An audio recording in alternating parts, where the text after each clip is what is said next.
hear it about like every story. It's like so hard to understand. Like, what is the motivation to getting these stories out? Are these narratives created by the real government that runs everything and then like tells the news organizations that are in business with them what to say and what to do? Who knows? I mean, that's where it gets spooky. You get like you're voting for a guy who isn't doing much when he gets there. I mean, there's a lot of people around that are making these things. And I will tell you, I still believe some of the Russian shit. Because you've heard me fucking misquote the Gulf thing. I mean, I still believe a lot of shit I hear. Oh, I do all the time. They get me all the time. There's so many stories that I'm sure are bullshit that I've parroted. But if Trump wouldn't play the political game, if he wouldn't put the people on the Supreme Court, I mean, I know it's his job when he's in there, but if he wouldn't do any of that shit, he's definitely the come out on stage and be like, waving papers, you guys aren't going to fucking believe this. Yeah. And tell everybody everything. He is if he wasn't doing that other stuff. But the only way he gets any support is if he does that other stuff too.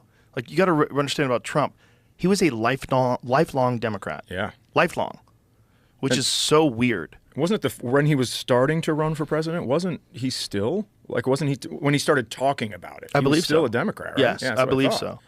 Well, he had a very close relationship to the Clintons to the point where he paid them to come to his wedding or his daughter's wedding or one of those things. Yeah. Like, you would pay them and they would come to weddings and events and he would go to events.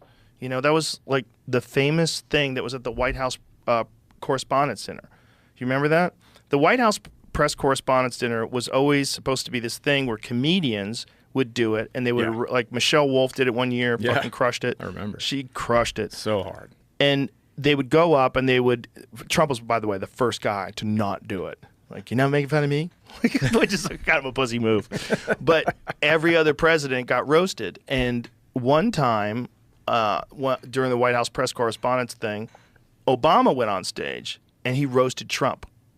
And one of the lines he said to Trump, he said, "I'm one thing that you'll never be, which is the president of the United States." Because this is when Trump was trying to claim that Obama was from Kenya. Do you remember that? Yeah, yeah. The birther stuff, which is wild.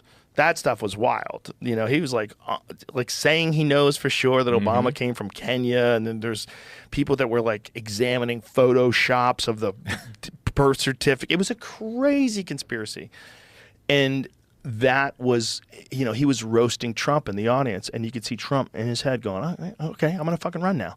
Like, that might have been the thing that got him to run. Like, legitimately, that's how crazy that guy is. That one moment where Obama was talking shit to him might be the reason why Trump was like, I'll fucking show you. Because you do not want that fucking guy on your bad side. Well, this is the first time I've ever meant this, but thanks, Obama. Whoops. Yeah.